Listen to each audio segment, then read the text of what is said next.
नमः शिवाय। साथियों, सोमवार का दिन भगवान शंकर को समर्पित होता है। आज के दिन भक्त भोलेनाथ को प्रसन्न करने के लिए विशेष पूजा अर्चना करते हैं। कुछ लोग आज के दिन व्रत भी रखते हैं ताकि शिव की विशेष कृपा प्राप्त की जा सके। बाबा भोलेनाथ के आशीर्वाद के लिए आप भी सोमवार का व्रत कर रहे हैं तो शिव व्रत कथा को पढ़कर या सुनकर इस उपवास को पूरा करें। आइए अब जानते हैं सोमवार व्रत की विधि। नारद पुराण के अनुसार सोमवार व्रत में व्यक्ति को प्रातः स्नान करके शिवजी को जल और बेलपत्र चढ़ाना चाहिए तथा शिव गौरी की पूजा करनी चाहिए। शिव पूजन के बाद सोमवार व्रत कथा सुननी चाहिए। इसके बाद केवल एक समय ही भोजन करना चाहिए। साधारण रूप से सोमवार का व्रत दिन के तीसरे पहर तक होता है, मतलब शाम तक रखा जाता है। सोमवार व्रत 3 प्रकार का होता है: प्रति सोमवार, सौम्य प्रदोष व्रत और 16 सोमवार। इन सभी व्रतों के लिए एक ही विधि होती है। आइए अब सुनते हैं सोमवार व्रत कथा। एक समय की बात है, किसी नगर में एक साहूकार रहता था। उसके घर में धन की कोई कमी नहीं थी, लेकिन उसकी कोई संतान नहीं थी। इस कारण वह दुखी रहता था। पुत्र प्राप्ति के लिए वह प्रत्येक सोमवार को व्रत रखता था और पूरी श्रद्धा के साथ शिव मंदिर जाकर भगवान शिव और माता पार्वती की पूजा करता था। उसकी भक्ति देखकर एक दिन माता पार्वती प्रसन्न हो गई और भगवान शिव से उस साहूकार की मनोकामना पूर्ण करने का आग्रह किया। पार्वती जी की इच्छा सुनकर भगवान शिव ने कहा कि हे पार्वती, इस संसार में हर प्राणी को उसके कर्मों का फल मिलता है और जिसके भाग्य में जो लिखा होता है उसे भोगना ही पड़ता है। लेकिन पार्वती जी ने साहूकार की भक्ति का मान रखने के लिए उसकी मनोकामना पूर्ण करने की इच्छा जताई। माता पार्वती के आग्रह पर शिवजी ने साहूकार को पुत्र प्राप्ति का वरदान तो दिया, लेकिन साथ ही यह भी कहा कि उसके बालक की आयु केवल 12 वर्ष होगी। माता पार्वती और भगवान शिव की बातचीत को साहूकार सुन रहा था। उसे ना तो खुशी हुई थी और ना ही दुख। वह पहले की भांति शिवजी की पूजा करता रहा। कुछ समय के बाद साहूकार के घर एक पुत्र का जन्म हुआ। जब वह बालक 11 वर्ष का हुआ तो उसे पढ़ने के लिए काशी भेज दिया गया। साहूकार ने पुत्र के मामा को बुलाकर उसे बहुत सारा धन दिया और कहा कि तुम इस बालक को काशी विद्या प्राप्ति के लिए ले जाओ और मार्ग में यज्ञ कराना।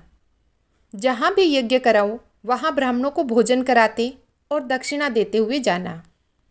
दोनों मामा भांजे इसी तरह यज्ञ कराते और ब्राह्मणों को दान दक्षिणा देते हुए काशी की ओर चल पड़े। रात में एक नगर पड़ा जहाँ नगर के राजा की कन्या का विवाह था, लेकिन जिस राजकुमार से उसका विवाह होना था वह एक आंख से काना था। राजकुमार के पिता ने अपने पुत्र के काना होने की बात को छुपाने के लिए एक चाल सोची। साहूकार के पुत्र को देखकर उसके मन में एक विचार आया। उसने सोचा, क्यों न इस लड़के को दूल्हा बनाकर राजकुमारी से विवाह करा दूं। विवाह के बाद इसको धन देकर विदा कर दूंगा और राजकुमारी को अपने नगर ले जाऊंगा। लड़के को दूल्हे के वस्त्र पहनाकर राजकुमारी से विवाह करा दिया गया। लेकिन साहूकार का पुत्र ईमानदार था। उसे यह बात न्याय संगत नहीं लगी।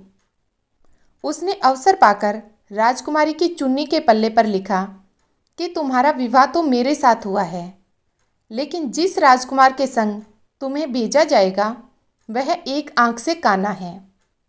मैं तो काशी पढ़ने के लिए जा रहा हूँ। जब राजकुमारी ने चुन्नी पर लिखी बातें पढ़ी तो उसने अपने माता पिता को यह बात बताई। राजा ने अपनी पुत्री को विदा नहीं किया, जिससे बारात वापस चली गई। दूसरी ओर साहूकार का लड़का और उसका मामा काशी पहुंच गए और वहां जाकर उन्होंने यज्ञ किया। जिस दिन लड़के की आयु 12 साल की हुई उसी दिन यज्ञ रखा गया। लड़के ने अपने मामा से कहा कि मेरी तबीयत कुछ ठीक नहीं है। मामा ने कहा कि तुम अंदर जाकर सो जाओ। शिवजी के वरदानानुसार कुछ ही देर में उस बालक के प्राण निकल गए।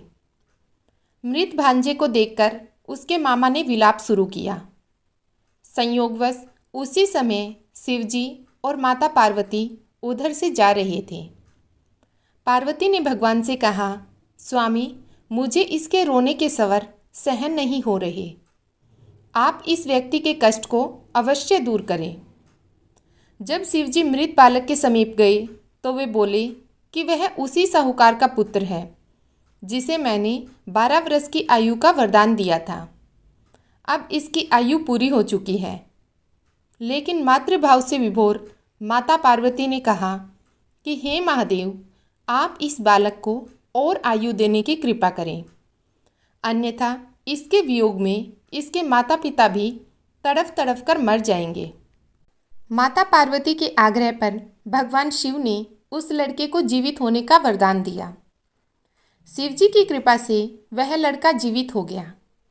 शिक्षा समाप्त करके लड़का मामा के साथ अपने नगर की ओर चल दिया।